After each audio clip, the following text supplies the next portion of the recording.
Hey guys, আসসালামু আলাইকুম। আশা করি সকলে অনেক ভালো আছেন। আজকে আমরা 70,000 টাকার ভিতরে i5 12 জেন প্রসেসর দিয়ে আর 6GB গ্রাফিক্স কার্ড দিয়ে একটা মনিটর সহ পিসি বিল্ড করব।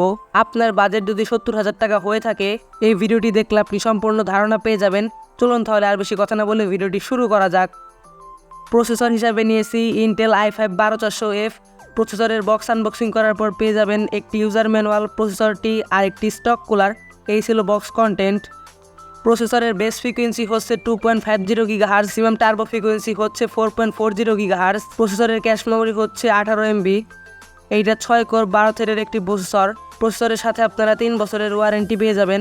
প্রসেসরের প্রাইস হচ্ছে 18,000 টাকা। এরপর মাদারবোর্ড হিসাবে ইউজ করেছি Biostar B660MXE Pro। Box unboxing করার পর পেয়ে যাবেন মাদারবোর্ডটি, ওয়াইফাই অ্যান্টেনা, কেবল, ইনস্টল গাইড, তারপর একটি ইউজার ম্যানুয়াল, তারপর একটি ডিভিডি ড্রাইভ, একটা ওয়াইফাই অ্যান্টেনা, আইও শিল্ড আর 2টা SATA কেবল। এই ছিল বক্স কন্টেন্ট।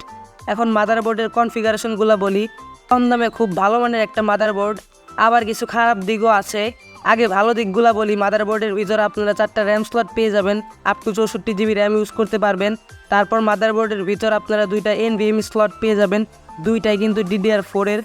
মাদারবোর্ডের ভিতরে আপনারা বাজেট অনুযায়ী ভালো হিটসিঙ্ক পেয়ে যাবেন, আর VRM কন্ট্রোলও মোটামুটি ভালোই।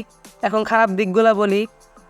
আপনারা যদি পিসির মধ্যে ওভারক্লকিং করতে চান তাহলে আপনাদের অনেক প্যারা খেতে হবে, কিন্তু যারা ওভারক্লকিং করবেন না তাদের জন্য কম দামে মোটামুটি ভালো একটা মাদারবোর্ড হবে। মাদারবোর্ডের প্রাইস হচ্ছে 11,700 টাকা। মাদারবোর্ডের সাথে আপনারা 3 বছরের ওয়ারেন্টি পেয়ে যাবেন।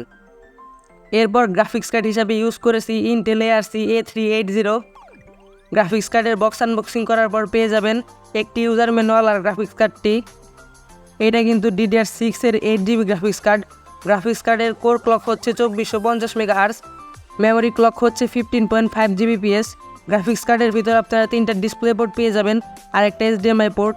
গ্রাফিক্স কার্ডের সাথে আপনারা 3 বছরের ওয়ারেন্টি পেয়ে যাবেন। গ্রাফিক্স কার্ডের প্রাইস হচ্ছে 17,000 টাকা। 17,000 টাকায় বেস্ট একটা গ্রাফিক্স কার্ড। গাইজ, আমরা এই বিলের সাথে কোনো এক্সট্রা এয়ার কুলার অ্যাড করি নাই।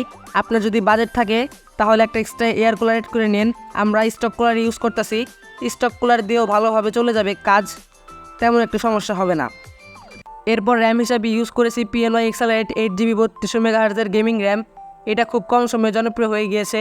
আমরা 16GB র্যাম ইউজ করেছি। একটা র্যাম স্টিকের প্রাইস পড়েছে 2150 টাকা, 2টা র্যাম স্টিকের প্রাইস পড়েছে 4,300 টাকা। এরপর SSD হিসাবে ইউজ করেছি SRFA 100 512GB NVMe SSD। এটা কম দামে খুব ভালো মানের একটা SSD রিড স্পিড হচ্ছে 2500 Mbps আর রাইট স্পিড হচ্ছে 1746 Mbps। SSD-এর সাথে আপনারা 5 বছরের ওয়ারেন্টি পেয়ে যাবেন। এটা খুবই ভালো ব্যাপার। SSD-এর প্রাইস হচ্ছে 2900 টাকা। এরপর পাওয়ার সাপ্লাই হিসাবে ইউজ করেছি Gigabyte P450B 80+ বোন সার্টিফাইড একটা পাওয়ার সাপ্লাই। পাওয়ার সাপ্লাইয়ের বক্স আনবক্সিং করার পর পেয়ে যাবেন একটি ইউজার ম্যানুয়াল, তারপর একটি পাওয়ার কেবল আর পাওয়ার সাপ্লাইটি। এখন অনেকেই বলতে পারেন 550 ওয়াট পাওয়ার সাপ্লাই কেন নিলাম না, কারণ গাইজ লেখাই আছে recommended 350 watt power supply. 450 watt দিয়ে ভালোভাবে পিসিটা চালানো যাবে। পাওয়ার সাপ্লাইয়ের প্রাইস হচ্ছে 3,600 টাকা। পাওয়ার সাপ্লাইয়ের সাথে আপনারা 3 বছরের ওয়ারেন্টি পেয়ে যাবেন।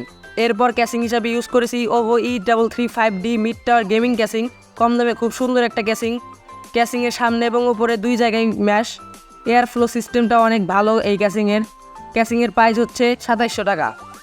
এরপর মনিটর হিসাবে ইউজ করেছি ভ্যালুটপ T22IF 22 ইঞ্চি ফুল HD একটা মনিটর। এইটা 75 Hz একটা মনিটর, কম দামে খুব সুন্দর একটা মনিটর। মনিটরের সাথে আপনারা 3 বছরের ওয়ারেন্টি পেয়ে যাবেন। মনিটরের প্রাইস হচ্ছে 9,500 টাকা।